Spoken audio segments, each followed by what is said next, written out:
Every nightmare begins with a whisper. You're listening to Once Upon a Mic, where true horror finds a voice. Today's story is about the harvest. Millersfield wasn't the kind of place that made it onto maps.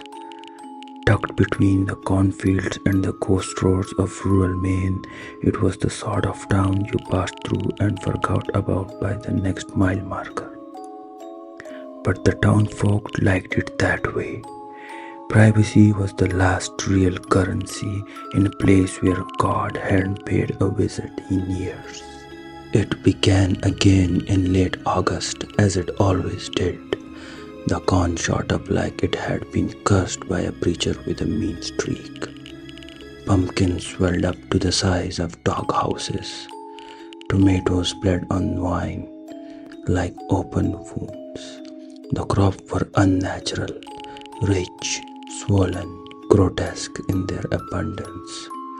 Outsiders called it a miracle. Locals called it what it was, the harvest.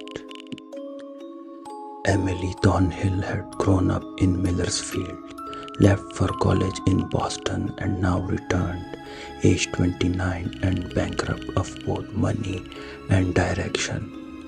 Her mother had passed 6 months ago, and the house on Gravel Bend Road sat empty, save for dust, dishes, and that feeling she couldn't shake that someone had been there just before her and might come back any minute. The town hadn't changed much, but the people had. Smiles were tighter, eyes lingered longer, and nobody mentioned the harvest aloud. Not even when Emily stood in line at Greeley's market behind a man buying 6 boxes of rock salt and a jerry can of gasoline. Big season, the cashier mumbled. Her eyes didn't lift. Looks like it, Emily replied. But she felt it more than saw it.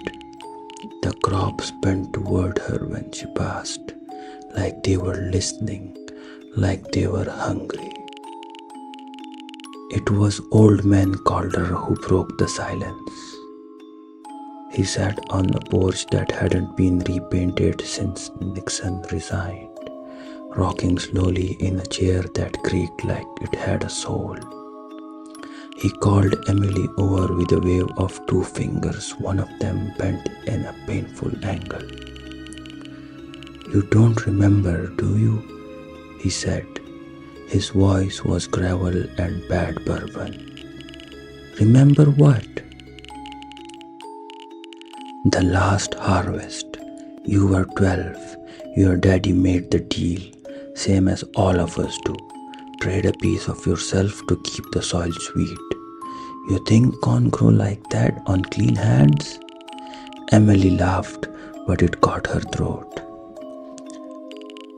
"It don't take blood," he went on. "It takes memory, things you never want to lose. It roots around you, in your head like pigs in a truffle patch, sucks out what made you whole. You forget people, places. Hell, some of us forgot what we were before the harvest. That's the price." "You're joking." "You still remember your sister?" Emily paused. The wind moved through the trees like a warning. I don't have a sister." Calder gave her a sad smile. "Course you don't." That night, the dreams returned. Wet soil and whispers, face blurred like watercolors left in the rain. She woke with dirt under her fingernails and a name on her lips she couldn't recognize. Mara. She dug through the attic, uncovered old photo albums. One of them had a ripped space behind her childhood picture. A white cap, edges torn. Something had been removed. Someone. In the back of the album was a note in her mother's handwriting. You promised not to remember. Forgive me. The harvest festival came just like every 7 years. The town gathered, pies and cider and music nobody danced to. At midnight, they stood in a circle around the oldest tree in the orchard. The preacher said nothing, just opened a rusted box and handed out slips of paper. Names, memories. Each person stepped forward, kissed the soil, and dropped a piece of themselves in.